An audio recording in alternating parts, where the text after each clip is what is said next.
चैत्रवास सुरू झालाय आणि त्याच्यामुळे कॉन्व्हेंटच्या शाळेमध्ये गेलेल्या मुलांकरता जानेवारी म्हणजे नवीन वर्ष, पण आपल्याकरता चैत्र.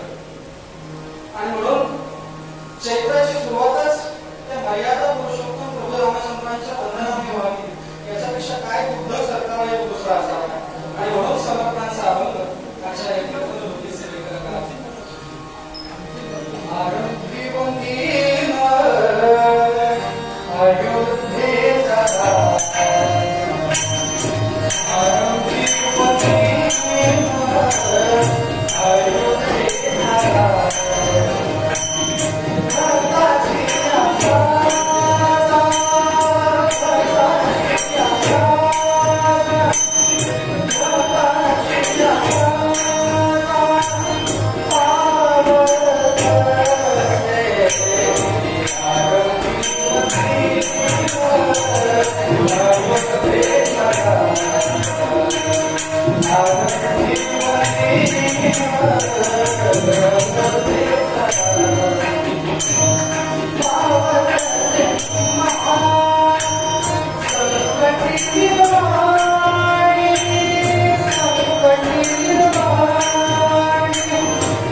Hare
छत्रपती शिवरायांच्या स्वराच्या भूमीतलं आपलं एक निजामपूर गाव आणि या गावामध्ये चालू असलेली अविरत प्रभू रामचंद्राच्या कीर्तनाची सेवा, जन्मोत्सवाची सेवा. म्हणजे असे पण किती आले आणि किती गेले, पण ठराविक लोकांच्या जयंती आणि पुण्यतिथी आपण का साजरी करावी महाराज, त्याला एक नियम आहे.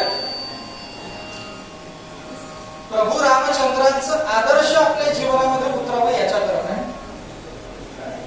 लोकांनी विचारलं, नेहमी धर्म धर्म म्हणता तुम्ही, धर्म म्हणजे नेमकं काय?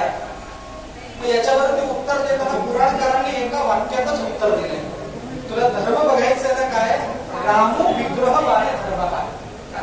प्रभू रामचंद्रांचं संपूर्ण आयुष्य हे धर्माचं प्रतिरूप आहे आणि म्हणून त्या धर्माचं प्रतिरूप आपल्या सर्वांच्या आदर्शामध्ये यावं. फक्त आचार विचारच नव्हे तर आपल्याकडनं कृती सुद्धा त्या पद्धतीची व्हावी, त्याच्याकरता प्रभू रामचंद्रांचा जन्मोत्सव. आणि अर्थातच पोटफोडे कुटुंबीय आणि सोबतच तुमच्या निजामपूरच्या मंदिर व्यवस्थापनाकडनं आजच्या या प्रभू रामचंद्रांच्या जन्मोत्सवाची ही सेवा माझ्यासारख्या पामराला लाभली याच्यापेक्षा काय दुसरा लाभ असू शकतो. आणि म्हणून माझ्यासोबत आज संवादिनीला अतिशय उत्तम पद्धतीचे तुमच्याच गावाजवळचे समाधिनी मास्टर आणि सोबतच निजामपूरचे बडे बाबा यांचा नातू या ठिकाणी मला तबलजीला साथ करण्याकरता आहे. म्हणजे हा म्हणजे हार्मोनियम, तो म्हणजे तबला. हात, या दोघांचा हात तुमची दाद आणि प्रभू रामचंद्रांची साथ या त्रिवेणी संगमामध्ये आचार्य कीर्तन सेवेला सुरुवात आरंभी वंदीन अयोध्येच्या राजा भक्ताची आकाशा पावत. तसं कीर्तन 10:30 वाजता चालू व्हायला हवं, पण आपली सगळी गडबड. मीच पोहोचलो 10:30ला. मी काय बोलणार लोकांना, पण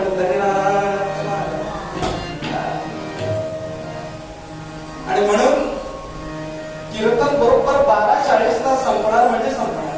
12:40ला जन्मोत्सव होणार म्हणजे होणार. थोडं अभंगाकडे वळूया. पूर्वरंगामध्ये सांगताना समर्थ सांगतात, आरंभी वंदीन अयोध्येच्या राजा भक्तांची आकाशा पावत असे. भक्तांच्या कामाला सत्वर धावणारा जर कोण असेल तर तो परमात्म्याशिवाय दुसरा तिसरा कोणी. तुम्ही कितीही स्टेटस टाका, तुम्ही कितीही फ्लेक्स लावा, तुम्ही कितीही बॅनर लावा, आमचा भाऊ म्हणजे रात्री फोन केला तरी हजर आहे. हो, हायवेवरती केक कापायला रात्री 12:30 वाजता येऊ शकतो, पण जेव्हा जन्म मृत्यूच्या बंधनात मुक्त करायचं असेल आणि समोर जर कालात्मा उभा असेल तर तेव्हा कोणी नाही येणार. हे सगळं माझं आहे ही भ्रांतच मनात काढून टाका. आणि म्हणून एकदा का त्याला सगळं समर्पित केलं की त्याच्यानंतर सगळ्या गोष्टी सहज शक्य होतात. मध्यंतरी एक नवीन फॅट निघालं होतं, माझं जीवन कोणत्या मित्राबरोबर आहे, माझं जीवन कोणत्या मित्राबरोबर आहे त्याला निवडायचं आणि मी आणि तो आम्ही दोघ जण सिच्युएशनशिप मध्ये आहोत असा निर्णय घ्यायचा. मग ही सिच्युएशनशिप झाली, लव्ह रिलेशनशिप झाली, बाकीच्या सगळ्या गोष्टी झाल्या, पण ह्या सगळ्या गोष्टींमध्ये काम मिळाला, राम नाही मिळाला. काम मिळाला, राम नाही मिळाला. प्रभू शंकरांनी जेव्हा मदनाला दमन केलं त्यांची समाधी भग्न करण्याकरता जेव्हा कामदेव प्रत्यक्ष गेले, कामदेवाला जेव्हा दहन केलं गेलं तेव्हा त्यांची बायको रडती रडत गेली. अहो महादेवा, माझ्या नवऱ्याला तुम्ही मारलं, आता मी कोणासोबत राहू? तेव्हा भगवान शंकराने सुद्धा सांगितलं. काय सांगितलं? प्रत्येक युगामध्ये तुझा नवरा अवतार घेणार आहे. बरं, त्रेतायुगामध्ये राम होते म्हणून काम नव्हता. द्वापार युगामध्ये कामदेव जो आहे तो कृष्णाच्या मुलाच्या रूपाने म्हणजे प्रद्युम्नाच्या रूपाने होता. आणि कलियुगामध्ये तर अगदी गोंधळच झालाय. तो काम सगळ्यांच्या शरीरामध्ये. आठवा, आज तुम्ही कोणाकोणाला बोला, बुवा आज कीर्तनाला या हो, आज बुवा आले बाहेरचे. काय नाही हो, आलो असतो, जरा काम आहे. आलं की नाही काम? आलो हो असतो, पण जरा काम आहे. त्या कामाने घेतला की नाही अवतार कलियुगामध्ये. पण कितीही मोठा काम असला, कितीही मोठा काज असला तरी त्याच्याशिवाय कर्तव्य. म्हणून आरंभी बंदीला अयोध्येच्या राजा. कबीरांची सावत्र आई, कबीरांच्या वडिलांच्या लग्न झाल्यानंतर काही दिवसानंतर कबीरांचा जन्म आणि कबीरांची आई मृत्युमुखी पडली आजाराने. आणि कबीरांची सावत्र आई त्यांच्याकडनं भरपूर काही कामं करून घेत असत. राजाला शेळे द्यायचे आहेत, त्यांचं शेळे पिळण्याचं काम होतं. बरं का, शेळे पिळण्याचं काम हे रात्रभर जागायचं आणि हे काम तू पूर्ण करायचंस. तू जर उद्या हे काम पूर्ण केलं नाहीस तर उद्या राजाकडनं जी शिक्षा होईल ती तुला भोगावी लागेल. आली ना पंचायत. संध्याकाळी जेवण वगैरे झाल्यानंतर 7:30-8च्या आसपास कबीर महाराज हातामध्ये एक शेला घेऊन बसले विनायला. पण मग मन रामरंगी रंगले. सगळं काम विसरलं आणि फक्त प्रभू रामचंद्रांचाच ध्यान. ते म्हणतात नाही का, मज माझी झाली अनावर वाचा. स्वतःची वाचा अनावर करून घेतली आणि सदोदित त्या भगवंताचंच ध्यान करत राहिले आणि मात्र त्या ध्यानातच रम्य झाले. पण प्रभू रामचंद्रांना स्वतःच्या भक्ताची किती काळजी नाही. शेला मिळत असताना प्रभू रामचंद्र त्या ठिकाणी आले आणि काय झालं? कबीराचे विणतो शेले कौसल्येचा राम.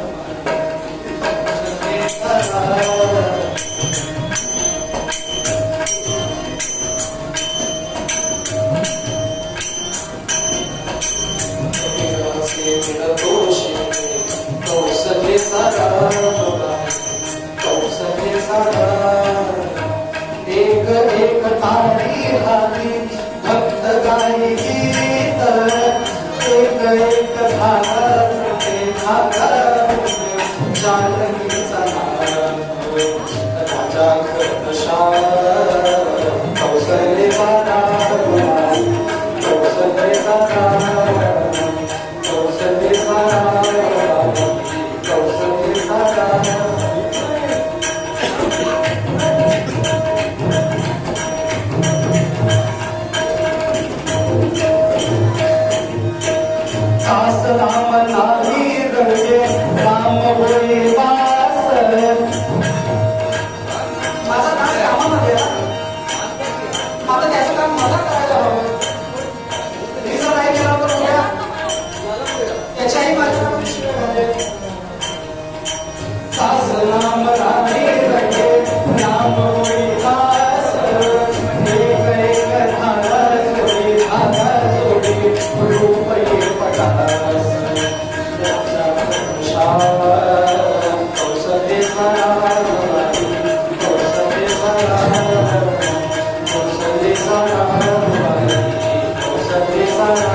Sarah.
रामचंद्राचं अक्षर दिसत होतं. इतका रामनामाचा महिमा आहे बरं का.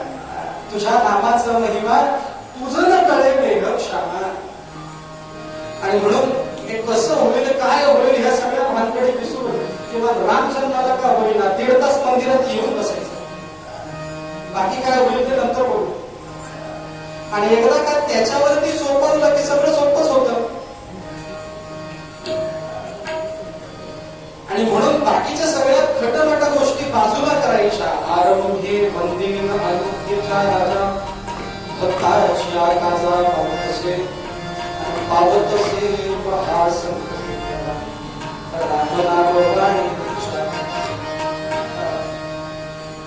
आपल्याला काय कसला विचार कुठल्या वेळेला येत सांगता येत.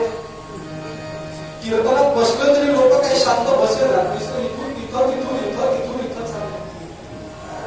मग कीर्तनात आल्यानंतर तरी एका जागेवर शांत बसून कीर्तन ऐकावं. ही कीर्तनाची परंपरा आहे महाराज. सुख्यास बोलणे न लगे. पावतसे महासंकटी निर्वाणी. रामनामवाणी उच्चारित. संकटाचे अनेक प्रकार असू शकतात नाही. आयुष्यामध्ये संकटाला कमी नाही. हा देह तरी नाशिक रे मदमुद्राचा धार अनवरी चर्म पांढर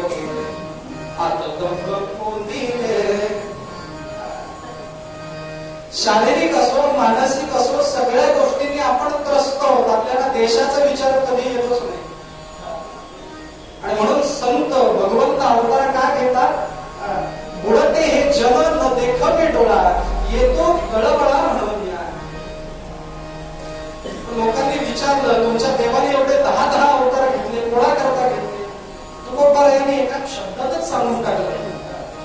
आम्हासाठी अवतार मस्ती पूर्वादी सुकर. जेवढे काही 10 अवतार झाले ते फक्त आमच्या करता झाले. आमच्या सेवेकरता झाले. कारण तो भगवंत भक्ताची सुद्धा भक्ता राखे पायापासी गुरुजनावसी संहारी. आज फक्त रामनवमी नाहीये बरं का. आज दासांचा सुद्धा जन्मोत्सव आहे. जांभई या गावामध्ये आजच्याच दिवशी रामनवमीचा उत्सव चालू असतानाच सूर्याजी पत्नांच्या घरी नारायणरावांचा जन्म आहे. नारायणराव म्हणजे समर्थ रामदास स्वामी यांचा अभंग आज कीर्तनाकरता घेतला. त्यांनीच आपल्याला सांगितलेला पावतसे महासंकटी निर्वाणी रामनामवाणी उच्चारित. त्यांना अनुभव आल्याशिवाय त्यांनी सांगितलेलं अनुभव आले अंगा त्याची जगात सांगत असे. जगाच्या कल्याणात संतांची विभूती आणि देह कष्टभीती परोपकारे. त्यांना अनुभव आल्याशिवाय काही सांगितलेलं. कारण रामजन्माचा पाळणा मंदिरामध्ये म्हटला जातोय आणि तर राणूबाई म्हणजे नारायणरावांची आई घरामध्ये त्याला पाळणा ऐकवते. पुढे पाळणं पुरे निज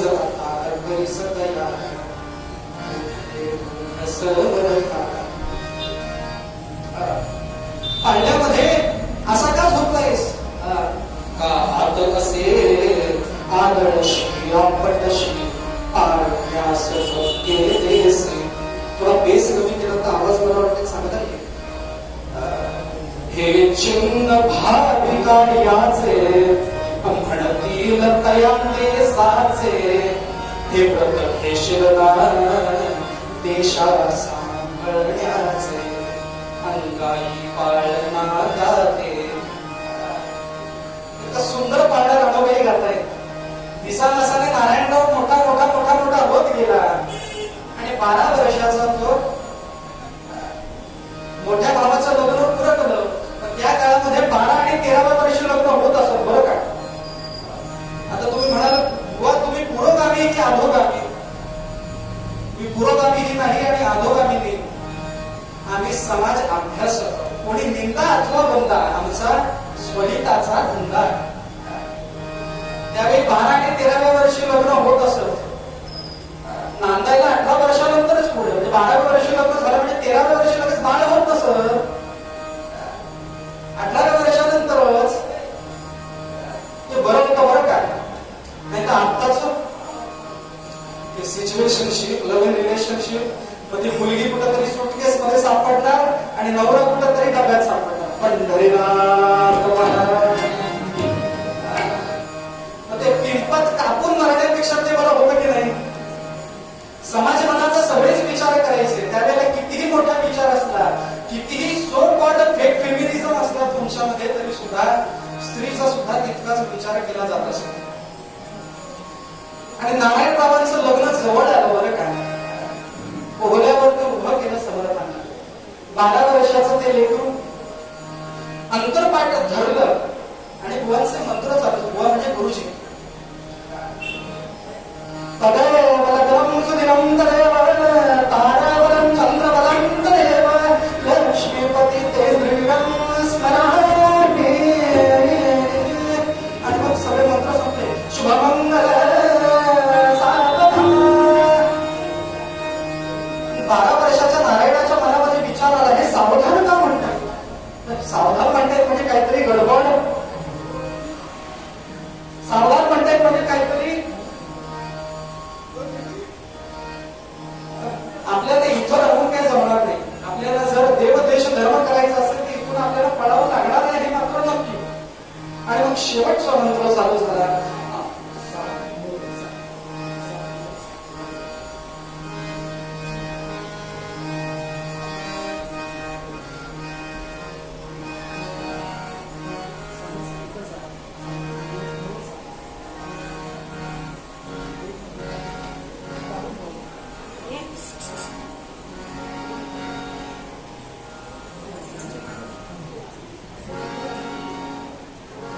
शेवटचा मंत्र बुवानी म्हटला खरा.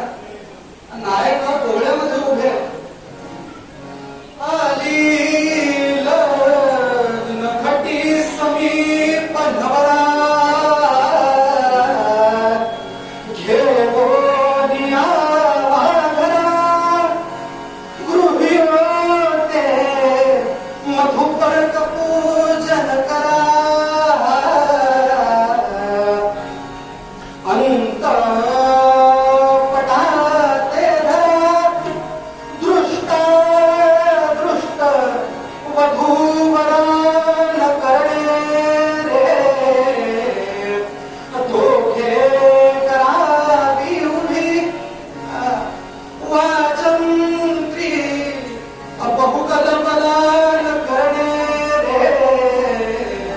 लक्ष्मीपते मंगलम शुभमंगल सावधान. गडबड झाली. नवरा मुलगा कुठे आहे? नवरा मुलगा कुठे आहे? नारायण आता निघाला होता. नारायण आता निघाला होता स्वतःच्या देवदेश आणि धर्म याच्याकरता. लग्न मंडपामध्ये गोंधळ झाला.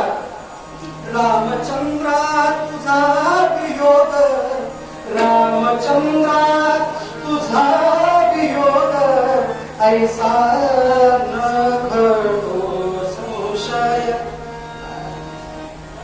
मला फक्त एक तोच पाहिजे, त्याच्याशिवाय मला दुसरा कोणी नाही. म्हणून लग्न मंडपात जे निघाले वयाच्या 15व्या वर्षी, बरं का.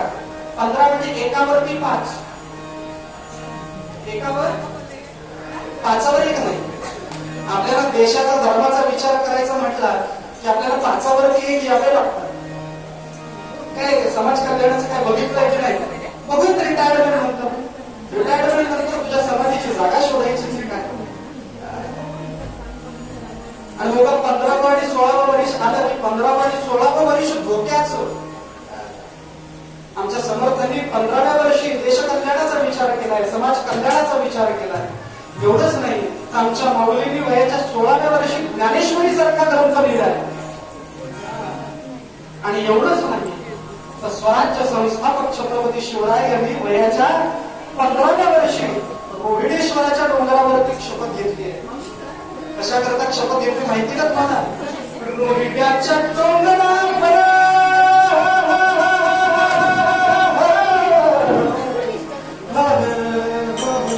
रोहिण्याच्या डोंगरावर जमलेला वीर करण्या निर्धार हिंदूंची पूर करण्या धन्य धन्य दिवस तो झाला.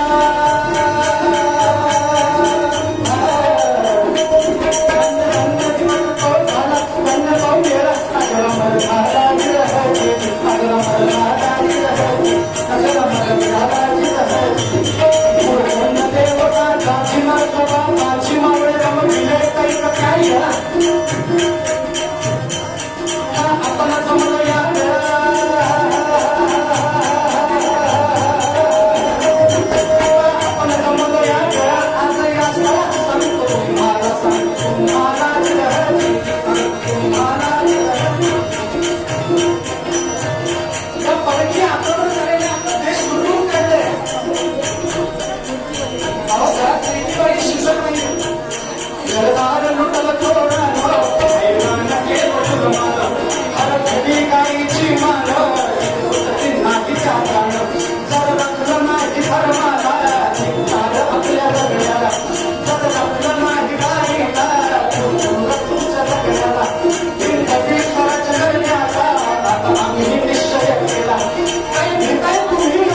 स्वराज्य बोलला मला पिंडीवर ठेवलं हाताला कट्यातीनं त्याचं येडला हे सगळं आपल्या हाताला रत्नाच्या धारेनं महादेव जगताच रहती धन्य धन्य रोहिळा धन्य दिवस तो झालाच रहती धन्य तो झालाच रहती धन्य तो झालाच रहती.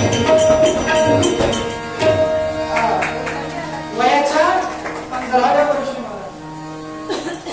कोणाकरता देव देश आणि धर्म याच्या करता म्हणून आणि हे आपण केल्यामुळे होणार आहे. इथं माता भगिनी आहेत आणि पितृ पण आहेत. सगळ्यांना हाच एक सल्ला असेल तुमची भरपूर झाली आता कीर्तन ऐकून आता घरातल्या मुलांना कीर्तनाला पाठवा. वयाच्या 15व्या वर्षी असे निश्चय घ्यायचे असतात. 5वरती 1 येताना देव देश आणि धर्म याचा विचार 5वरती 1 असताना नाही 1वरती 5 असताना छत्रपतींनी केला आणि म्हणून स्वराज्य निर्माण झालं. अवघड किती वर्षाचं आयुष्य होतं 50 वर्षाचं आयुष्य. संभाजीराजांचं आयुष्य किती फक्त 32 वर्षाचं आयुष्य. या आयुष्यामध्ये असं काहीतरी करून गेले की हा चंद्र सूर्य असेपर्यंत त्यांची कीर्ती.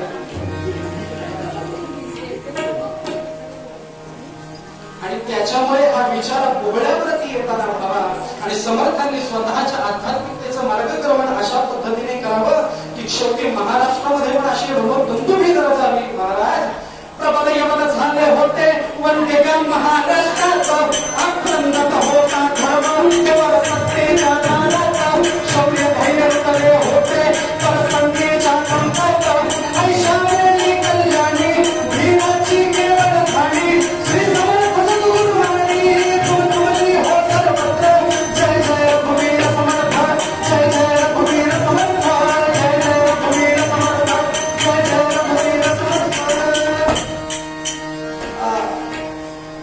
महाराष्ट्रामध्ये लोकांना भीती जय जय रघुवीर समर्थ असा शब्द आला की घडत असत असत. गावागावात असणाऱ्या महिला गावागावात असणाऱ्या महिला बाळाला दूध पाजत असत आणि त्या बाळाला घेतलं की मग त्या बाईचा नवरा हा छत्रपतीच्या सैन्यामध्ये असत. एकदा सैन्यामध्ये नवरा गेला की तो जिवंत परत येईल का याची शाश्वती. ती काय म्हणायची निष्ठ मराठी ललना स्वंकावर घेऊन पाडत पुसते विजयी होईल पवतात संगरी बाळ. त्या बाळाला विचारत असत तुझे वडील गेलेच युद्धामध्ये विजयी होणार आहेत ना. ते लहान बाळ ते त्याच्याशिवाय काय बोलणार. ते शब्द आहे तू कवटता करे लाल मुक्याने गाल इतुक्यात अतिथी कोणी आला सतिठे बोनी पुत्राला कर भिक्षा घाले त्याला तो ध्वनी शकुनाचा मित्र जय जय रघुवीर समर्थ. अतिथी दरवाजावरती आला आणि भिक्षा मागण्याकरता आवाज केला जय जय रघुवीर समर्थ. आवाज आल्याबरोबर तिला कळायचं हा ध्वनी शकुनाचा मित्र. आता काही जिंकल्याशिवाय येत नाही आपल्याला. हे सामर्थ्य त्यांच्यामध्ये होतं. दासांचं सामर्थ्य दासांचा अधिकार किती. शुकासारिखे पूर्ण वैराग्य ज्याचे वशिष्ठा ज्ञान योगेश्वराचे कवी वाल्मिका सारिखा मानैसा. नमस्कार माझा सद्गुरुदासा जय जय रघुवीर समर्थ.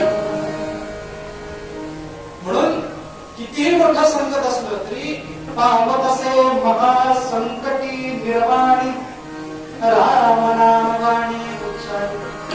लोकांनी कितीही हिनव द्या तरी सुद्धा स्वराज्य कार्यामध्ये खारीचा का वाटा असे ना समर्थांनी दाखवून दिला आणि त्याच्याकरता त्यांना सामर्थ्य देणारं एकमेव नाम म्हणजे रामनाम.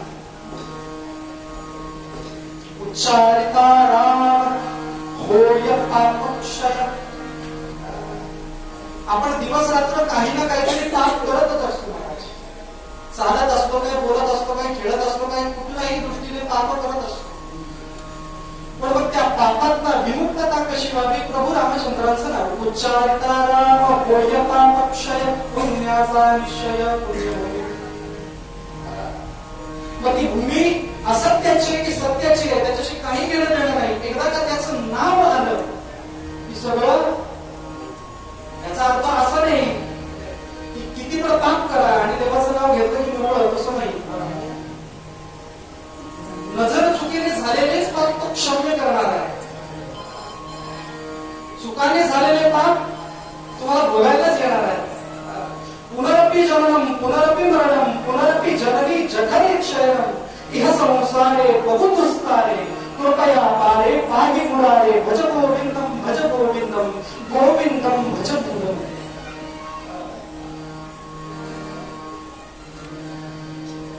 वाल्मिकी रामायणाच्या आधी सुद्धा पुराणांमध्ये एक वाल्मिकीची कथा येते बरं का. तोही आपल्यासारखाच संसारात मुलाबाळांच्या आई वडिलांच्या बायकोच्या हव्या नको त्या गरजा भरण्याकरता काय असेल ते पाप करायचा. काही ठिकाणी वर्णन येतं की 7 रांजण भरून त्यांनी ब्राह्मण मारले होते. खरं तर इथं एक पूजेला ब्राह्मण सापडेल, 7 रांजण ब्राह्मण आले. पण काही कथेचा विपर्यास केल्याशिवाय कळत नाही आपल्याला. एक 7 रांजण भरून त्याने जंगलामध्ये माणसं मारली. प्रत्येक एक माणूस मारला की त्याच्यामध्ये दगड टाकायचा आणि दगड टाकला की सहज एक दिवशी त्याच्या तोंडातून शब्द निघाला, मरा मरा. आणि देवाचं कान त्यावेळेला उघडं होतं. घरामध्ये असताना आपण म्हणतो प्रत्येक वेळेला शुभच बोलत जा. अशुभ बोलले की आपल्या वास्तूला एकच आशीर्वाद देता येतो, तथास्तु.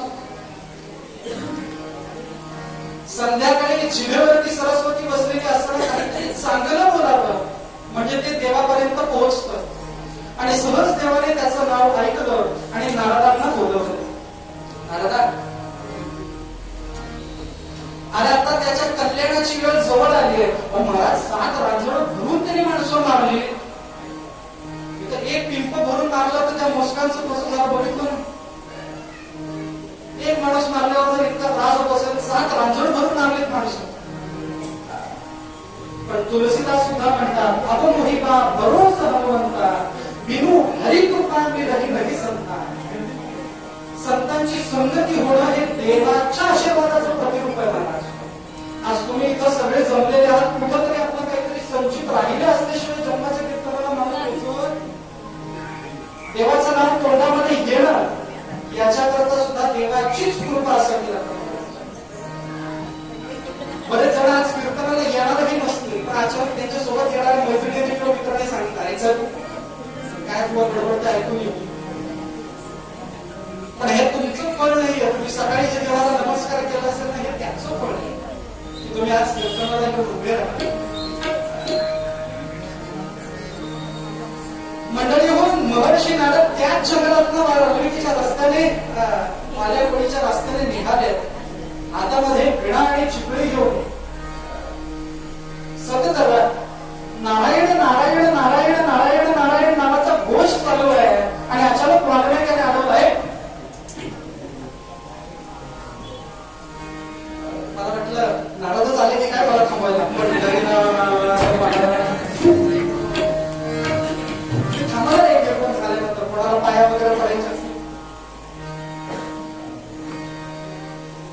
खाली उतरले आणि वाल्मिकीच्या रस्त्याला झाले. वाल्मिकी थांबलं, थांबा कुठे चालला, काय असेल ते पटापट काढा.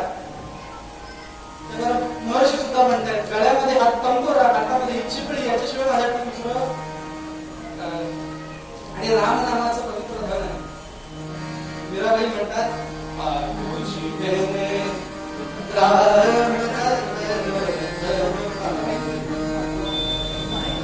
चोरीला जाणार नाही बरं का. वस्तू अमोलिका ती म्हणे सद्गुरु कृपा कर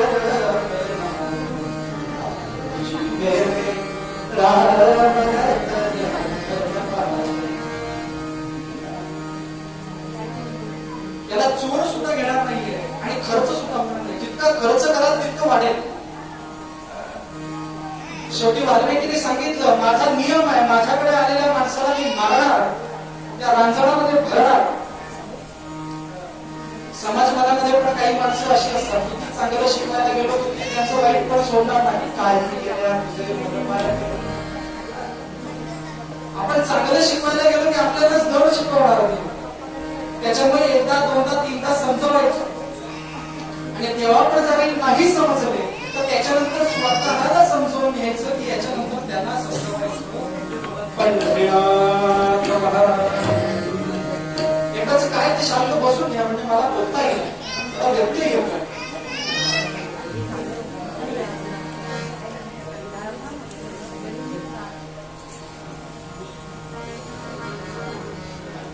आणि मग महाराज त्याच रस्त्याने काय आहे ते नको ते सगळं काढून माझ्यासमोर टाक. आता माझ्याकडे काहीच नाही, आता मी तुला मारणार. महर्षींनी सुद्धा सांगितलं तुला मला मारायचंय ना, मला मारून तुला काय मिळणार आहे? माझं पूर्ण आहे. मी या जंगलातल्या जाणाऱ्या प्रत्येक माणसाला मारणार आणि त्याचं गवळ त्या रांजणामध्ये टाकणार. माझं 7वं रांजण भरून पूर्ण होणार म्हणजे मी मोकळा. नारदांनी सुद्धा म्हणावं बाळा तुझी ही पापं कोणाकरता करतोस? तेव्हा माझ्या मुलींनी सांगावं ही पापं मी माझ्या घरच्यांना पोचण्याकरता करतो. ही पापं माझ्या घरच्यांना पोचण्याकरता. तर तेव्हा महर्षी सुद्धा म्हणतात मला मारायचंय ना, मला मारून टाक, पण एक काम कर, इथून थेट जा घरी आणि घरी जाऊन विचार ज्यांच्याकरता ही पापं करतोस त्यांना विचार ते लोक ह्या पापात सहभागी आहेत का? तो निघाला आपला. जाताना महर्षींना झाडाशी बांधून केला. हा बाबा काही स्थिर व्हायचा नाही. परत ह्याने मला काहीतरी कमवलं म्हणून मी निघून गेलो. हा बाबा चूप, ह्याला जायला नको म्हणून झाडाशी बांधून तो घरी गेला. अंगणामध्ये मुलं खेळत होती. मुलांना विचारलं मी असं असं करतो, तुम्ही माझ्या बापात सहभागी आहात का? मुलं सुद्धा म्हणली छे आम्हाला काय माहिती हे असली कामं करता तुम्ही. तेही नाही आईवडिलांकडे गेला किंवा ते तरी बापात सहभागी असतील का? त्यावर आई वडील सुद्धा म्हणतात मला लहानपणापासून तुझं अन्निकापासून सगळं काम आम्ही केलंय. अन्निकापासून सगळं काम आम्ही केलंय. मग आता आम्हाला सांभाळण्याची जबाबदारी तुझी. त्याच्यामुळे तू केलेल्या पापात आता आम्ही सहभागी. बायको तिथंच उभी होती. घरातलं जागृत शक्तीपीठ आहे ना ते. मुलगा जरा आई वडिलांकडे गेला कान लावलीच भीतीला. काय चाललंय काय चाललंय. पहिली गोष्ट तर आजच्या मुलींना मुलाचे आई वडील नकोच आहेत. व्यासपीठावर फार मोठी गोष्ट सांगतोय लहान तोंडी मोठा घास. ज्या मुलींना असं वाटतं ना की मुलाला आई वडील नको आहेत अशांनी अनाथ मुलांशी लग्न करा.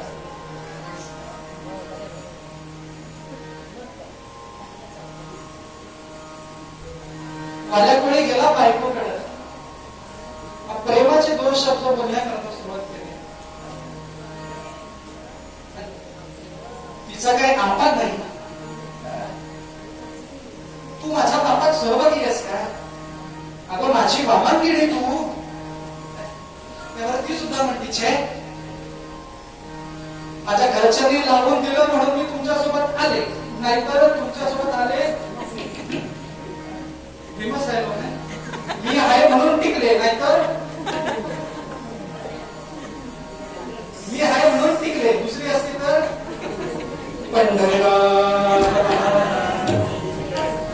इथे काही सिरियस मोड नाही का मुलींचा स्त्रियांचा सिरियस मोड वगैरे काही नाही का? मला थोडं मध्ये मध्ये विनोद करण्याची सवय आहे. मला माहिती नाही ही सगळी कामं करतात, नाही तर मी कधीच सोडून निघून गेले असते. आता मात्र अंगाचा तिळपापड झाला. मुलं आई वडील कोणी नाही माझ्यासोबत ताड ताड ताड ताड ताड ताड ताड ताड निघाला निघाला निघाला निघाला आणि लोकांना घातलं महर्षींच्या सोबत. आता तरी कल्याण करा. कल्याण करी रामराया कल्याण करी रामराया जनहित विभरी जनहित विभरी जनहित विभरी अपराधी जन सुखतची गेले, सुखतची गेले, हे जन हाती धरी कृपाळा,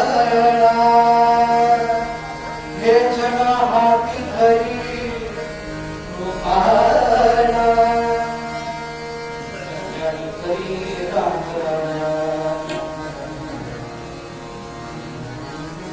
आता माझा कल्याणाचा मार्ग तुमच्याशिवाय कोणी सांगणार नाही. म्हणून एक काडी झाडाची तोडून काळ्या मुलीच्या हातामध्ये दिली. त्याला सांगितलं की ही जमिनीमध्ये रोवायची आणि जागेवरती बसायचं. रामनामाचा इतका जप करायचा की 7 रांजण भरून दगड जी केलीस ना एकत्र, एवढ्या लोकांना मारलंयस ना, ते सगळं पाप संपलं पाहिजे आणि तुझा उद्धार झाला पाहिजे. आणि मग मात्र तो तपश्चर्येला बसला.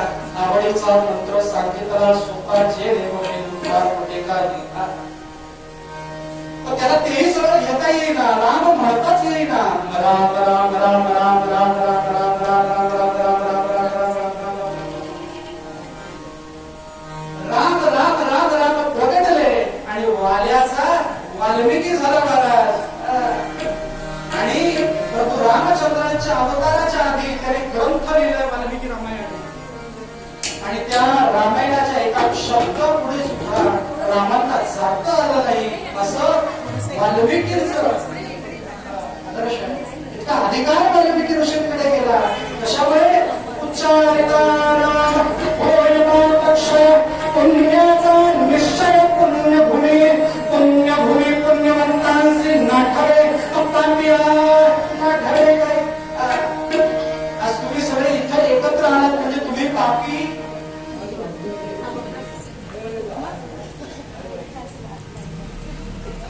बरं मी आजच्याच दिवशी आहे त्याच्यामुळे मी फार काही बोललो मी मनाला लावून घेऊ. पुण्यभूमी पुण्यवंतांशी आठवण. ज्यांच्या गाठीला काहीतरी पुण्य आहे त्यांनाच तो आठवणार. ज्याच्या गाठीला पुण्य नाही त्याच्या मुखाने ते नाव येणार नाही. अशा पद्धतीने हे दिव्य चरित्र आपल्या समोर समर्थांनी उभं केलंय. त्यांनी सांगितलंय आरोग्य मंदिर अयोध्येच्या राजाने आणि त्या भक्तांच्या काजाला पावणारा तो भगवंत कशा पद्धतीने या बोलकावरती अवतरित झाला या अवतरणाची कथा घेण्याकरता या ठिकाणी पूर्वरंगाला आपण समर्पण देऊया. आपल्याला बॉलिवूडची गाणी ऐकण्याची सवय, त्याच्यामुळे जर बॉलिवूडची चाल आपण लावूयात.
जाएंगे मेरे मन मेरा मेरा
अत्यंत सुंदर दोघांची पण साथ आहे का.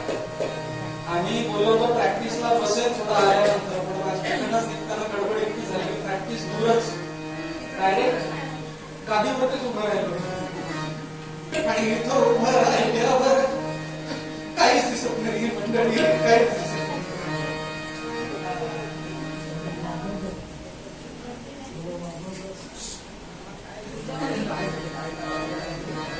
मला वाटलं माझा आवाज ऐकून आले की काय. कीर्तनाच्या प्रथेप्रमाणे 1-2 मिनिटं भजन करूयात आणि रंगाकडे वळूया. रघुपती राघव राजा राम पतित पावन सीता.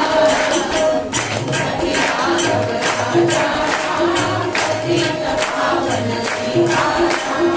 रघुपती राघव राजा राम पतित पावन सीता.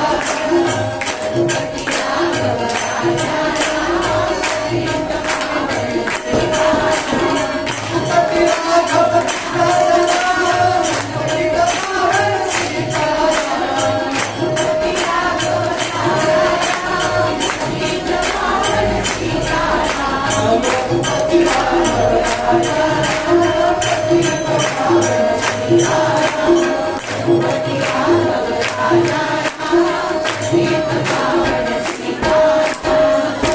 भजन चालू असलं की तोंडाने बोलायचं आणि हाताने टाळी वाजवायची. कीर्तनाची परंपरा आहे बरं का. जो तोंडाने बोलत नाही तो बेडूक होतो. बघा, पुढच्या जन्मी बेडूक व्हाल आणि परत निजामपूरच्या स्थळामध्ये सापडाल. आणि जो हाताने टाळी वाजवत नाही तो खेकडा होतो. मग निजामपूरमध्ये खेकडा झाल्यावर तुमची बायको तुम्हाला जंगलात उचलून आणेल आणि आणल्यानंतर खेकड्याचे काय तोडतात? काय तोडतात? हातच ना. पंढरीनाथ माझ्या पाठीवर हरे राम हरे राम हरे राम राम राम हरे हरे हरे कृष्ण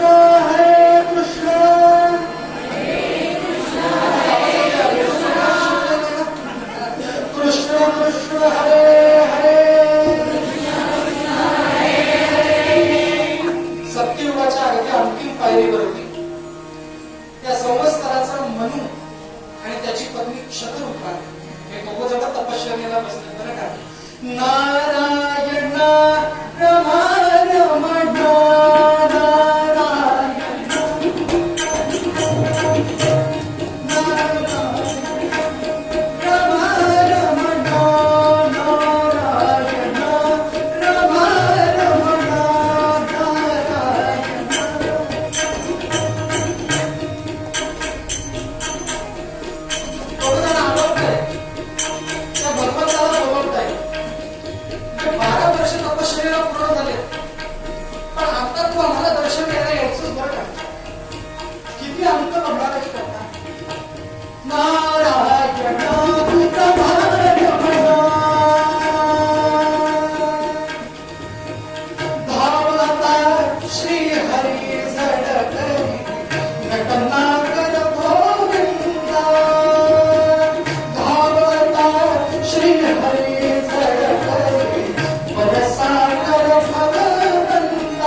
नारायण रम रम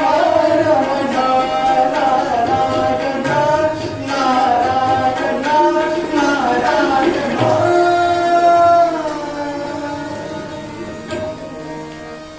आणि चतुर्भुज रूपामध्ये भगवंत प्रकट झाले.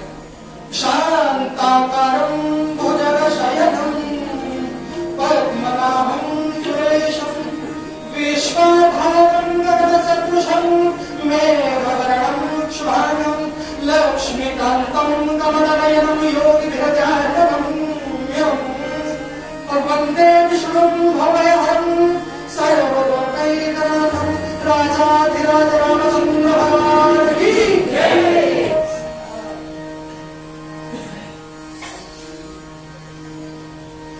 आणि त्या अवस्थेमध्ये महाराज मनू आणि शत्रुपा देवासमोर हात जोडून उभे राहिले. देवाने विचारलं काय हवं आहे, कशा करता एवढी तपश्चर्या चांगली करत होती. मनू आणि शत्रुपा बोले ना, देवा तुमचं दर्शन झालं याच्यापेक्षा काय दुसरं आम्हाला हवंय बरं. पण भगवंतच शेवटी तो भक्तांच्या मनातलं ओळखणारच. चला तुम्ही काहीच मागत नाही आता, तुम्हाला मी माझ्याकडनं एक वरदान देतो. त्रेतायुगामध्ये मी तुमच्या पोटी अवतार घेणार, तुमच्या घरी जन्माला येणार. हे ऐकून त्यांना अतिशय आनंद झाला. मनू आणि शत्रुपाला देव अवतार घेणार आहेत. तर देव अवतार घेणार आहेत म्हटल्यावरती आनंदच तो. पण माणसाची बुद्धी बघा कशी असते. फुकट मिळालेलं पचत नाही, पण स्वतःच्या हक्काचं माणूस होणार. निजामपूरमध्ये पाणीपुरी मिळते का? पाणीपुरी मिळते. सुकीपुरी, पाणीपुरी, भेलपुरी, शेवपुरी काय असते. संपूर्ण प्लेट भर पाणीपुरी खाल्ली आपण, तरी पण आपण वाट बघतो तो भैया नंतरची सुकीपुरी कधी देतो. आपण त्याच्याकडे असं बघत असतो. तो भैया म्हणतो पैसा कब देगा, पैसा कब देगा, पैसा कब देगा. आणि आपण म्हणतो हा सुकीपुरी देईल तेव्हा ह्याला पैसे देऊ. पण नरिनाथ महाराज तसं देवाने संपूर्ण दिलंय, पण आता मी मागितल्याशिवाय करतो. मग देवाकडे पहिले म्हणूनही मागितलं. काय मागितलं? देवा आमच्या घरी जन्माला जर तू आलास ना, तर देवा माझ्या घरी बाळ म्हणून जन्माला जेव्हा येशील ना, तेव्हा तुझा वियोग घडू देऊ नकोस.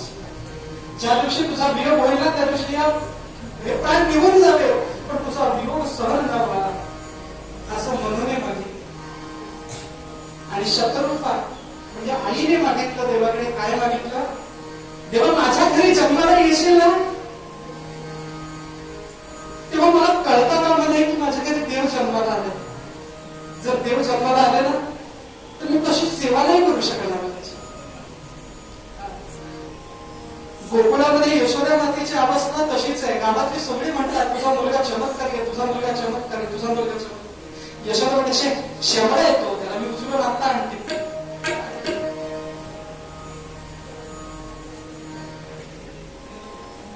त्याच्या अंगावरचे कपडे मी धुते, त्याला आंघोळ मी घालते. तो कसला देव? तो देव.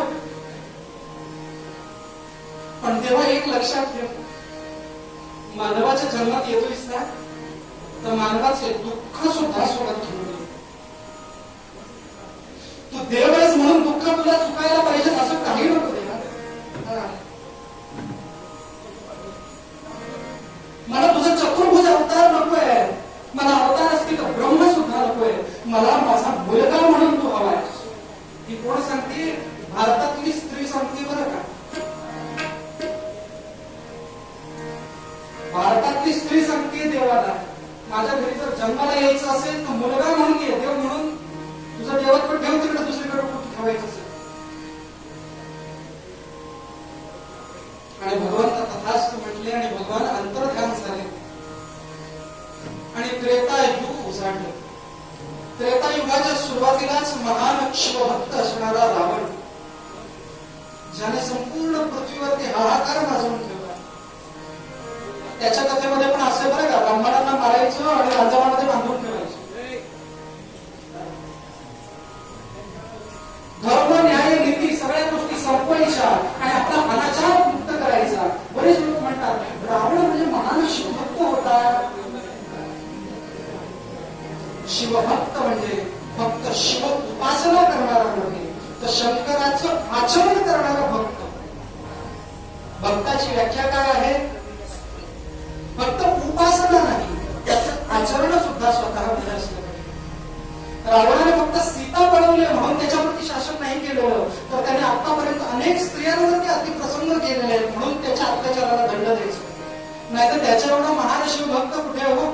रोज कैलासावरती घरना निघायचा आणि शंकराची उपासना करायचा. सोन्याची लंका होती, पुष्पक नावाचं विमान होतं, बसलो की 5 मिनिटात. आम्हाला अर्धा तास लागतो पालीवरनं निजामपूरला यायला, पण दरिद्रात म्हणजे माझी घाईच लागली होती. घरना निघालो 9:30 वाजता, पोचतोय की नाही, पोचतोय की नाही, पोचतोय की नाही. मग शेवटी माझा मित्र त्याने एवढ्या जोरात गाडी चालवली की पाठी मी गोंधळून, बाबा अरे हळू चालव, पुढे कीर्तन करायची शेवटचं नाहीये. कैलासावरती जायचं, भगवान शंकराची आराधना करायची. एक दिवशी मनामध्ये आलं रावणाच्या, अरे मी रोज कैलासावरती येतो, आता करतो कैलासाला आपल्या घरी उचलून घेऊन जातो. लंका विशाल मोठी, रम्य हे स्वर्गाहून लंका, रम्य हे स्वर्गाहून लंका, जिच्या कीर्तीचा सागर लहरी, जिच्या कीर्तीचा सागर लहरी, नादवती टंका, रम्य हे स्वर्गाहून लंका. स्वर्ग ठीक आहे माझ्या लंकेच्या पुढे. कैलासाच्या खाली हात घातला ते कैलास पर्वत उचलायला आणि भगवान शंकरांसोबत अहमभाव चालवत फक्त उजव्या पायाच्या अंगठ्याने कैलास पर्वत दाबला आणि दोन्ही हात त्याच्या कैलासा खाली अडकले. आणि आता मात्र गत्यंतर नाही, धावपळ चालू झाली. आणि शेवटी महान शिवभक्त असणाऱ्या रावणाने सर्वात पहिले प्रभू रामचंद्रांची स्तुती लिहिली. जटाटवी गलत जल प्रवाह होता वितस्थले, गले वगम्य लंबिता भजंग तुंग मालिकां, डमट डमट डमट डमट निनाद वट्ट वरवयं, चकार चंड तांडवः तनोतु नश्वरः. असा महान भक्त रावण. आणि त्याने वाजवलेल्या हाहाकारामुळे शेवटी पृथ्वी सुद्धा त्रस्त झाली आणि ती ब्रह्मदेवांकडे गेली. पृथ्वी जर्जर झाली,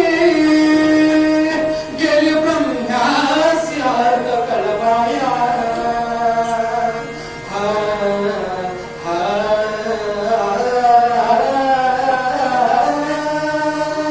पृथ्वी जर्जर झाली, गेली ब्रह्म्यासी अर्ध कळवाया. अधर्म माझला बघू सांगे त्यासी परीत पळवाया.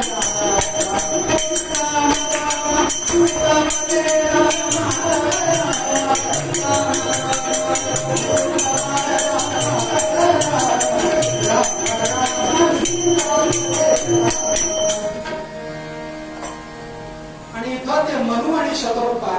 शत्रुपा कोसल देशच्या असणारी राजाची एकुलती एक कन्या आणि ईश्वाकूच कुल, ईश्वाकू पुढ कीर्ती भूषण राजा दशरथ धर्मपरायण.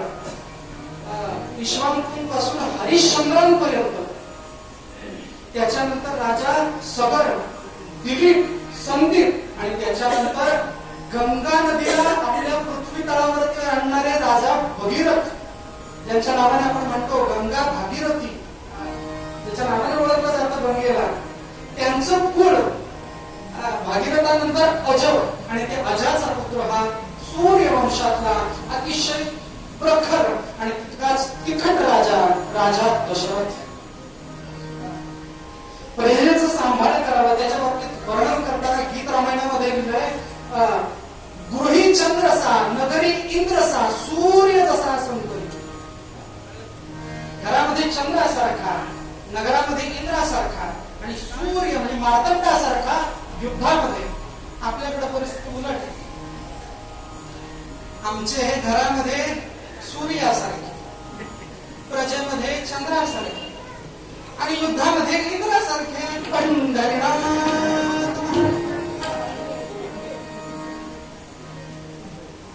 असा तो राजा. प्रजेचा हाल अहवाल घेण्याकरता संपूर्ण प्रजास्थळी उपस्थित आहे. आणि अशी प्रजास्थळी उपस्थित असताना अचानक त्या राजाच्या डोक्यावरचा मुकुट थोडासा बाजूला कळला बाजूला असलेल्या एका मंत्र्याने सांगितलं मुकुट थोडा सरकला आहे, तो नीट करण्याकरता मी आरसा घेऊन येतो बरं का. आरसा आणला आणि दशरथाच्या समोर धरला. दशरथ मुकुट सरळ करणार तेवढ्यात त्यात सगळ्या काळ्या केसांमध्ये त्याला एक पांढरा केस दिसला. पांढरा केस दिसला म्हणजे आता माझ्या वयाचं चौथं पण आलं, पण आतापर्यंत मला पुत्र, आता फेक फेमिनिझम मध्ये येतील बोलायला, तुम्ही पुत्रावरतीच काय बोलता, पुत्री का नको. वाल्मिकी रामायणाचा उल्लेख आहे. दशरथांना कौशल्यापासून एक मुलगी आहे, तिचं नाव आहे शांता. आणि या शांतेचं लग्न अंगदेशीचा राजा ऋषी, ज्याचं नाव ऋष्यशृंग, त्यांच्याबरोबर लागलेलं आहे. त्याच्यामुळे आता राज्य चालवायचं म्हटल्यावरती कोणतरी असायला हवं पुढे पुत्र रूपाने. कोणी नाही म्हटल्याबरोबर तडक तिकडनं मनाची अवस्था बिघडली. द्विधा परिस्थितीत असताना राजा स्वतःच राजसदन सोडलं आणि रंगमहालामध्ये जाऊन पडला. कौशल्य बाजूने आले आणि बघितलं, अरे शांत बसले. बायकांना कळतं 236 नसांमधली नेमकी कुठली नस दाबायची आहे ती. का बसलात असे शांत, काय झालं का. पण कौशल्या सुद्धा तितकी धर्मपरायण. नवऱ्याची अशी अवस्था तिने पटकन ओळखली. आपल्या वारसाला पुढे वारस नाही. एवढं मोठं विश्वामित्राचं कुळ असणार आणि हरिश्चंद्र राजा ज्याने विश्वामित्रांना स्वतःचं संपूर्ण राज्य दान केलं फक्त एका स्वप्नासरशी, अशा कुळामध्ये पुत्र न व्हावं. दुपारी दशरथ राजा झोपले आणि झोपेमध्ये स्वप्न बघितलं की त्यांनी कारण नसताना 2 पुरुष आणि एका स्त्रीची हत्या केली महाराज. आणि मन अगदी द्विधा मनस्थितीत झालं आणि तसे तडक उठले आणि विश्वामित्र ऋषींकडे, राजर्षी विश्वामित्र बरं का, इक्ष्वाकू पासून विश्वामित्र इक्ष्वाकू कुळाचे गुरु आहेत. आणि हे गुरु असणार काय गडबड आहे, काय बोलायचं महत्वाचं बोलायचं. कुठे होतो मी, विश्वामित्रावर होतो ना. इक्ष्वाकू कीर्ती भूषण, एवढ्या मोठ्या कुळाचे ते गुरु. राजा दशरथ गेले आणि म्हटलं, अहो विश्वामित्रांना स्वप्न, हरिश्चंद्रांना स्वप्न पडलं होतं, त्यांनी राज्यदान केलं. मला सुद्धा स्वप्न पडले की 2 पुरुषांना आणि एका स्त्रीला बिना हत्या बिना कारण मी मारलंय. आता कसं होणार, आता कसं होणार. कारण रघुकुलामध्ये पडलेल्या माणसांचे स्वप्न हे कधीच खोटे होत नाहीत. त्यामुळे विश्वामित्र सुद्धा म्हणतात, याचं प्रायश्चित्त करण्याकरता आता वनामध्ये जा आणि मृगया कर. मृगया म्हणजे शिकार, व्याधी. राजाचा रथ टाप टाप टाप टाप टाप टाप टाप टाप टाप टाप जंगलामध्ये गेला. जसा रथाच्या चाकाचा आवाज आला, प्राणी सगळे लपून बसले. हुशार ना ते. काल परवा बघितलं आपण, तेलंगणामध्ये जवळजवळ 400 एकर जंगल नष्ट केलं जाते सरकारकडे. हे आपलं, तुमचं आणि आमचं किती दुर्दैव आहे. आज एकही नदी शुद्ध नाही. मी 1.5 महिन्यापूर्वी त्रिवेणी संगमावरती गेलो होतो कुंभेला. पाण्याचा रंग, पाणी तेरा रंग कैसा जिसमें मिलाव पैसा, तसं नाही, काळ्या रंगाचं पाणी. हे काय थायलंड वरनं आलंय की काय प्यायचं पाणी असं वाटायला लागलं. हे जंगल वाचवणं आपलं काम आहे बरं का, नदी वाचवणं आपलं काम आहे. फक्त कीर्तन ऐकू नका, ती आचरणात सुद्धा आणा. मला तर आश्चर्य वाटतं, त्या तेलंगणामध्ये विद्यार्थी उतरलेत रस्त्यावरती, जंगल तोडू नका. काल परवा एक व्हिडिओ व्हायरल झाला, ज्याच्यामध्ये एक मुलगी स्वतः झाशीच्या राणीसारखी आपली दोन्ही बाहू पुढे करून ट्रॅक्टरच्या समोर, तुला झाडच तोडायची आहेत ना तर पहिले मला तोड, त्याच्यानंतर झाड. काय धैर्य असेल त्या स्त्रीचे. आज आणि उद्या ही परिस्थिती आपल्यावरती सुद्धा येणार आहे. त्याच्यामुळे आजपासून त्या गोष्टीला सतर्क राहा की मला झाडं लावता आली नाही तरी चालतील, ती वाचवण्याची कामं मी करणार.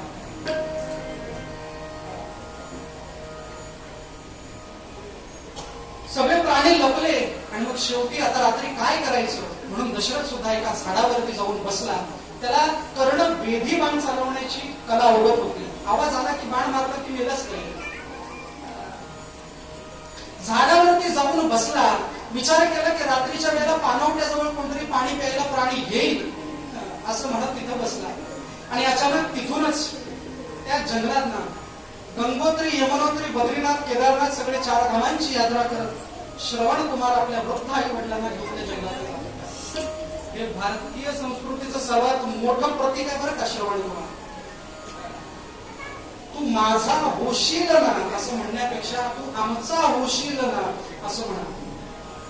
मी नंतरच म्हटलं अनाथ मुलांशी लग्न करा तर आई वडील नसायला नकोय तुम्हाला. आई वडिलांना स्वतःच्या खांद्यावरती घेऊन जाणारा श्रवण कुमार आणि अचानक वृद्ध आई वडिलांची दृष्टी सुद्धा निघून गेली होती आणि त्यांना लागली तहान. आता काय करावं म्हणून बाळाला सांगितलं, बाळा अरे या जंगलामध्ये जरा पाणी मिळते का बघले. श्रवण कुमारांनी बाजूलाच असणाऱ्या एका झाडाखाली त्या दोघांनाही बसवलं आणि तिकडनं तो कमंडलू घेऊन पाणी आणण्याच्या शोधार्थ गेला. त्या तळ्याच्या शेजारी जाऊन तो कमंडलू बुडवला.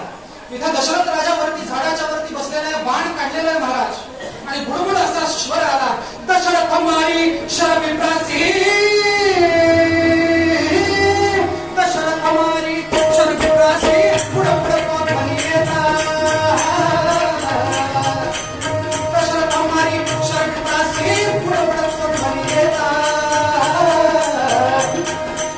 उदक देऊनी प्राण सोडिले, उदक देऊनी प्राण सोडिले, पंचत घडले देखा रामा साधोजी, राजा राम कहोजी. त्याला साकी असं म्हणतात. आमची थोडी प्रॅक्टिस झाली असते ना, अशी गडबड झाली नसती. म्हणजे मी चुकतोय तुम्ही पंढरीनाथ महाराज म्हणून म्हटलं जातं प्रॅक्टिस मॅन परफेक्ट.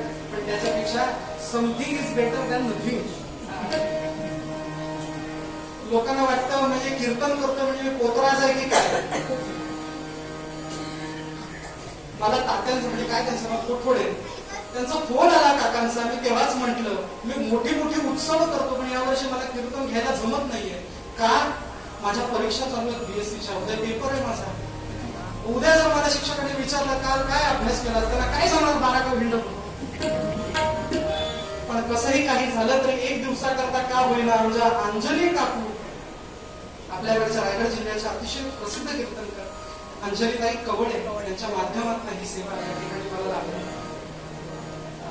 मी त्यांना म्हटलं की कुठला तरी एक दिवस, कारण की मला आलं होतं तासगाव सांगलीचा फोन आला होता तू तिथं करशील का. पण मग 8 आणि 9 दिवस जर गेलो तर बीएससीचं वाटवलं माझ्या सगळं सांभाळावं लागतं ना. कीर्तनकाराने कधी पण 5वी नापास असू नये. आमच्या गुरुजींचा सल्ला असावा कीर्तनकार हा नेहमी पीएचडी डॉक्टरेट असला पाहिजे.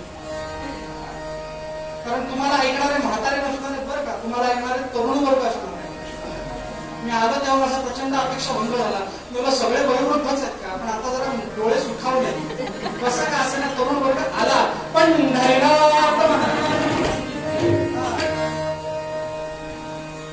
आणि दशरथ खाली उतरले आणि बघितलं अरे श्रवण अरे ब्राह्मण पुत्र होतास. रस्त्याने चालत असताना किमान काही स्तोत्र वगैरे जरी म्हटले असतेस तरी मला कळलं असतं. रे श्रवणाने काहीच शब्द उच्चारले नाही. तो म्हटला माझे प्राण आता निघून जाणार आहे. हे कमंडलूतलं पाणी हे जाऊन माझ्या आई वडिलांपर्यंत पोहोचवा. जीव निघून चाललाय तरी आई वडिलांची किती काळजी आहे ना. या कथा फक्त ऐकू नका. तुमच्या घरी राम जन्माला यावेत असं वाटतं ना, तुमच्या घरी छत्रपती शिवराय जन्माला यावं असं वाटतं ना, संभाजी राजे जन्माला यावं असं वाटतं ना. शेती सुद्धा तशीच ठेवा. स्वतःचे संस्कार स्वतःची संस्कृती ही स्त्रियांनीच जपावी. पुरुषांना काही घेणं देणं नसतं. 2 टायमाला मिळालं आपलं राम राम. आणि श्रवण कुमार प्राण निघून गेले आणि दशरथ तिथून हातामध्ये कमंडलू घेऊन आई वडिलांकडे पोहोचला. हातामध्ये कमंडलू आईच्या दिलं पण काही बोले ना. त्यावर आई म्हटली श्रवण बाळा अरे रागावलास की काय रे. ह्या वयामध्ये पाण्याची काही तहान असते. अरे तुझ्यासारखं बाळ आम्हाला लाभलं याच्यापेक्षा काय दुसरं सौभाग्य असू शकतं आमचं. तू आहेस. आम्हाला आता दृष्टी नाहीये पण तू डोळ्यासमोर आहेस म्हणून आमची दृष्टी आहे. काही बोले ना दशरथ काही बोले ना. असं कळल्याबरोबर त्याला समजलं हा काहीतरी दुसराच आहे. कमंडलूला हात लावला. हातात सोने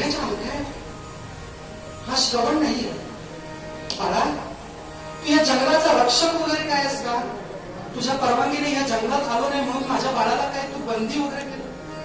बघा, त्याची काही चूक नाहीये, त्याची काही चूक नाहीये. आम्हाला ताण लागतो आणि त्याला तर अजून भरपूर आयुष्य बघायचं रे बाळा. तो आम्हाला बंदी करतो. आई आणि वडील सांगतात आम्हाला बंदी कर, पण त्याला सोड. ऐसी कैवल्याची जाती करी लाभावी नव्हती. आई आणि वडिलांवरती कविता करू नका, माया करा, प्रेम करा. का रे बंदी केलास? तू सांग, नाही तर आम्ही इथे थांबणार, आम्ही इथं पाणी घेणार नाही. आणि अंतःकरणाच्या चळवळीने दशरथाने सांगितलं की माझ्या हातून श्रवणाची हत्या झाली. भर पावसामध्ये जशी वीज कडकडावी असा कडकडाट त्या दोघांच्या हृदयामध्ये झाला. आणि शेवटी त्यांच्या तोंडात श्रापवाणी निघाली, प्राणांत काठी मग त्या नरेशा, तू पुत्र पुत्र करुणी मरशील ऐसा.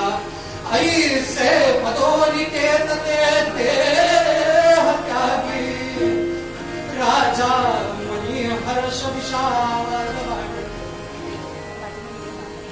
आई वडील निघून गेले.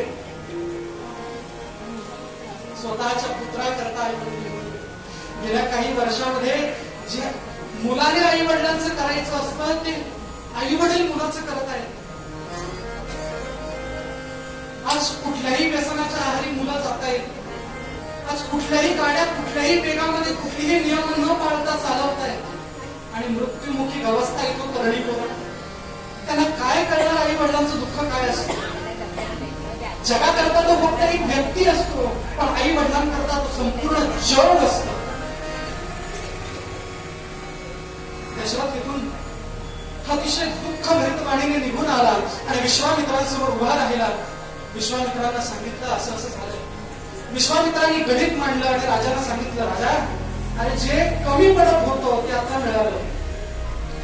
आतापर्यंत पुत्र नाही म्हणून रडत होता, पण आता पुत्र आहे आणि तो वियोगाने तू मरणार आहेस. याच्यापेक्षा दुसरं सुख काय असणार आहे तुझ्या आयुष्यात?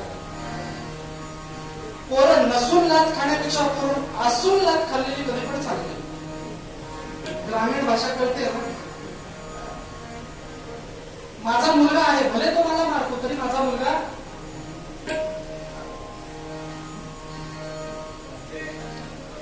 विश्वामित्रांनी सांगितलं, आता विभूती जन्माला यायची म्हटल्यावरती यज्ञाचा अवलंब करूया. आणि अंगदेशीचे ऋष्यशृंग त्या ठिकाणी यज्ञाला आणले आणि पुत्र काम इष्टी नावाच्या यज्ञाची सुरुवात केली. त्याचा प्रारंभ झाला. संपूर्ण युगामध्ये ब्राह्मणांपासून सगळ्या लोकांपर्यंत, जनमानसांपर्यंत सगळ्या लोकांना त्रास देणारा उन्मत्त तो रावण, त्या रावणाचा अंत करण्याकरता आता भगवंताचा अवतार निकट आला. असं म्हटल्याबरोबर पुत्रकाम इष्टी यज्ञाची सुरुवात केली गेली. एका पाठी एक यज्ञामध्ये आहुती जात आहेत. हो राम शहर में वेद पठत है, बीच में बैठत राजा, चंद्र गगन में जैसी शोभा, वैसे अवलख देखा रामा. साधोजी 12:40 ला जन्म करायचा, त्याच्यामुळे गाता येणार नाही. आणि जसं यज्ञाची सांगता पडली, त्याच्यात साक्षात अग्निनारायण प्रकट झाले. प्रसन्न झालं यायला पायस आलो, प्रसन्न झालं यायला पायस आलो, प्रसन्न झालं यायला.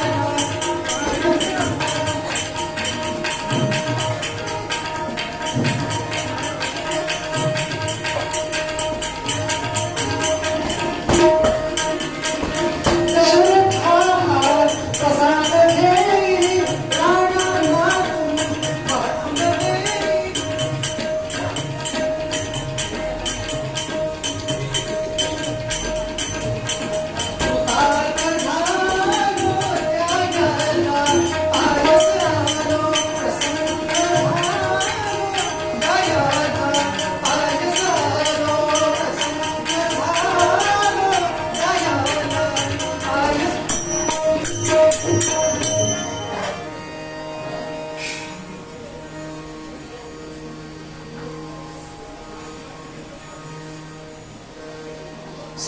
अग्नी नारायणाने तो पायस दशरथाच्या हातामध्ये दिला आणि दशरथाने येऊन आपल्या तीनही राण्यांना समान वाटा केला बरं का.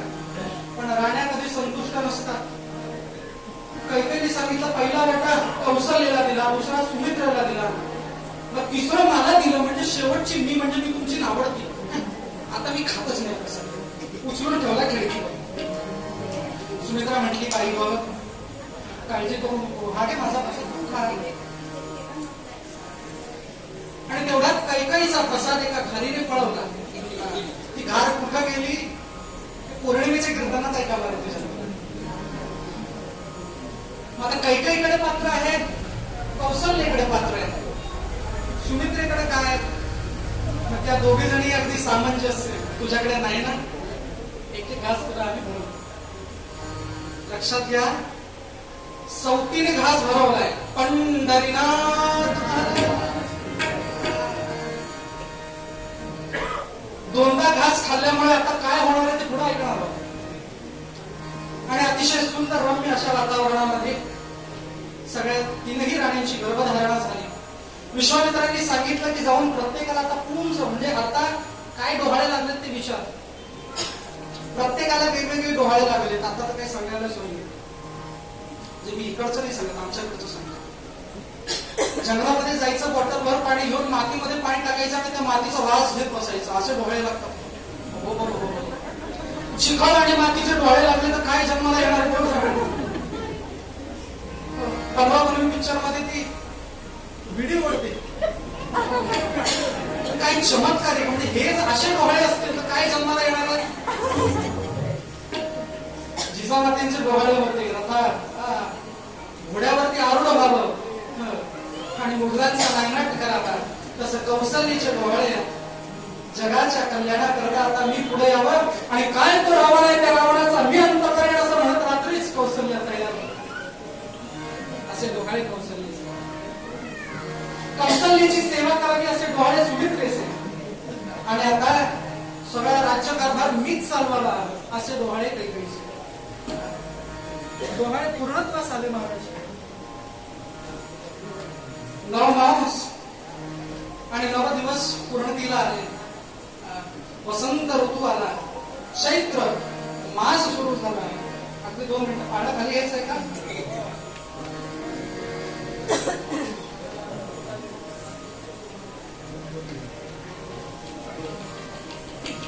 वसंत ऋतू सुरू झाला. वसंत ऋतू सुरू झाला म्हणजे आपल्याकडे झाडाला सुद्धा नवपालवी फुटते बरं का. कॉन्व्हेंट करायचं, डीजे पार्टी करायची, रात्रभर प्यायचं आणि 31st असं म्हणणारा आपलं नववर्ष.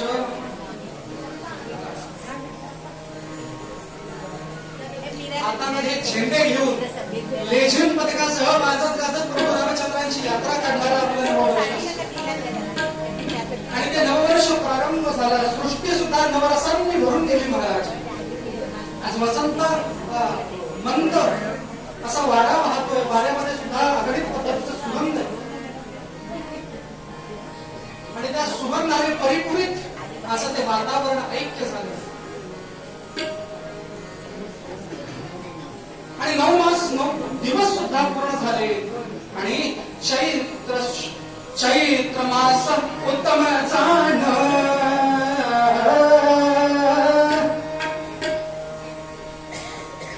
चैत्र मास उत्तम जाण,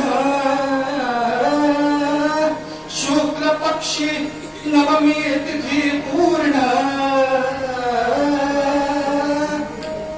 माध्यान्ही येता चंद्रकिरण, जगद्भूषण प्रकटता, अमर कुसुम घन वर्षती, तनन करती समस्त गंधर्व.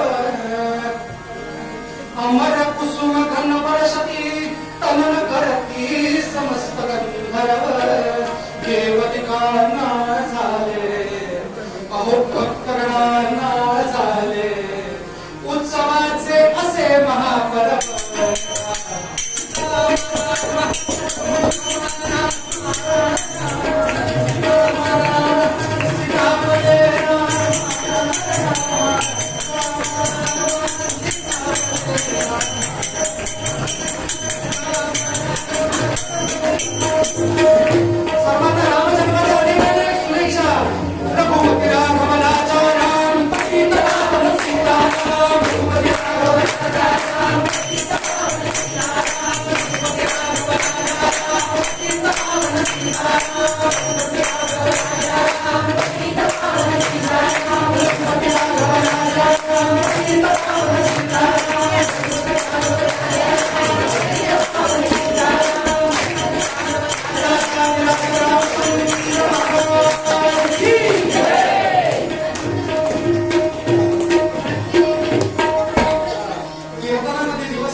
असलेल्या माता दोन्ही पाय लांब ठेवून, जशी एखादी स्त्री स्वतःच्या मुलाला दोन्ही पायावरती उकडे ठेवून आंघोळ घालते, त्या पद्धतीने आमच्या माता सगळ्या एकत्रित आल्या आणि त्या प्रभू रामचंद्रांना स्वतःच्या मांडीवरती घेऊन आता आंघोळ घातली जाते.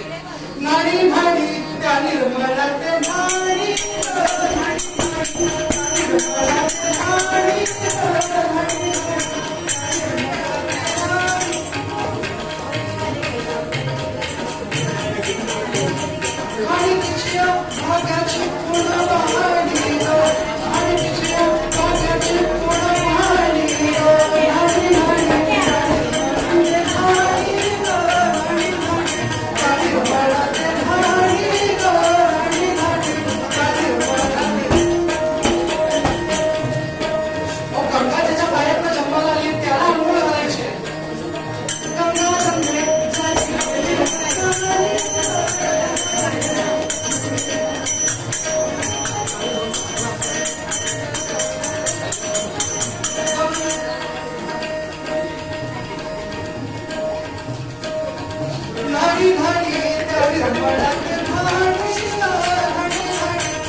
पाळण्यामध्ये 12वा दिवस आता पाळण्यात टाकायचंय म्हटल्यावर पाळण्याचा गोफा करायला पाहिजे की नको?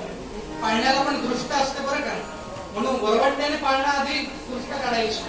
कारण बऱ्याच वेळेला पाळण्याला अशी दृष्ट असते की वरवंटा सुद्धा जेव्हा आपण फिरवतो आणि पाळण्यात ठेवतो तेव्हा दगडासारखा वरवंटा सुद्धा 2 तुकड्यांमध्ये विभाजित होतो. इतकी दृष्ट खराब असते आणि त्याच्यामुळे आता पाळण्याची गोपन करून आपण पाळण्यामध्ये टाकूया.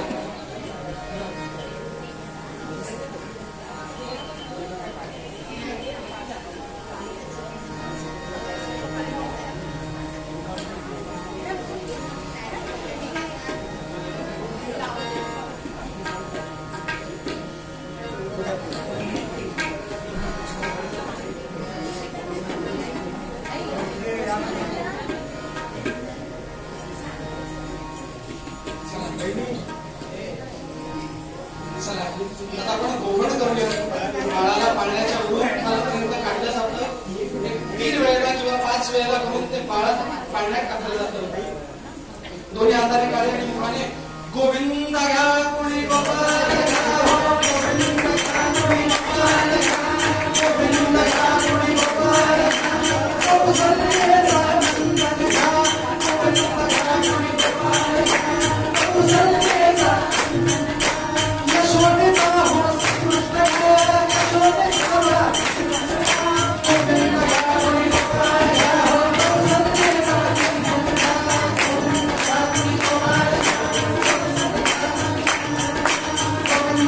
कोणी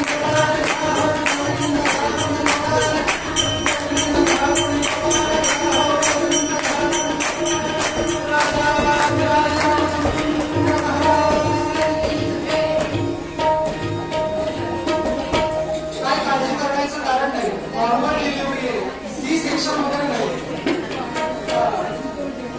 त्यामुळे आता बाळ आणि बाळंतीण दोघेही सुखरूप आहेत. अगदी पाळण्यामध्ये आता दोघांनाही घालून अतिशय सुंदर तुमच्याकडच्याच काही महिला त्या ठिकाणी बाळाला झोपवण्याकरता पाळणा म्हणणार आहे. बाळ झोपायचंय, तुम्ही झोपून बाळाला झोप द्या.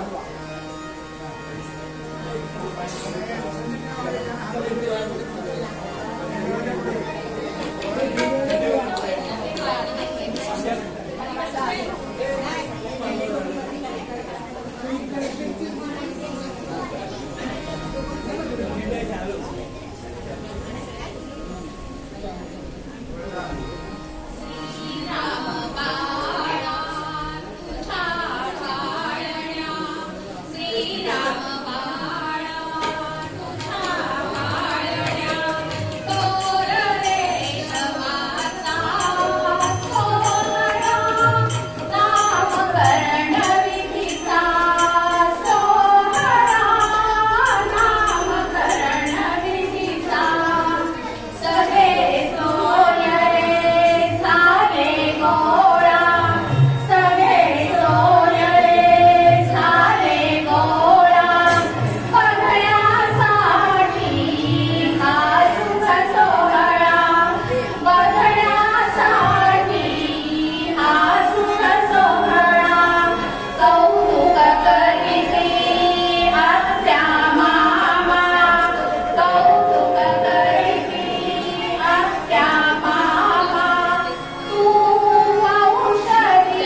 राकेशजी आणि सोबतच बडे बुवांचं नातू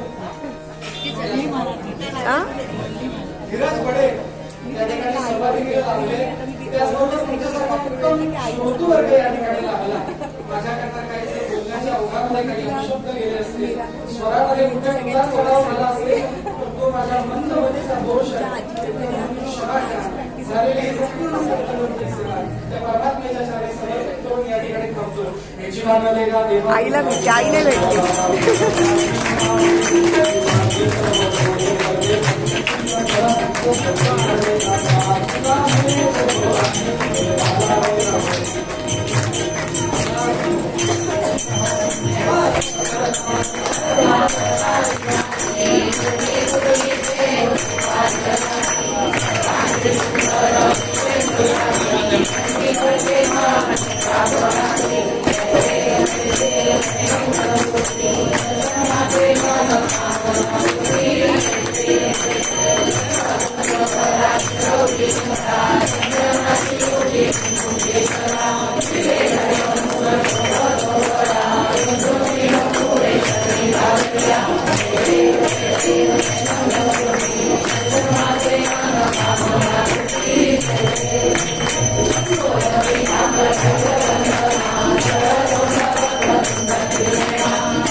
देवा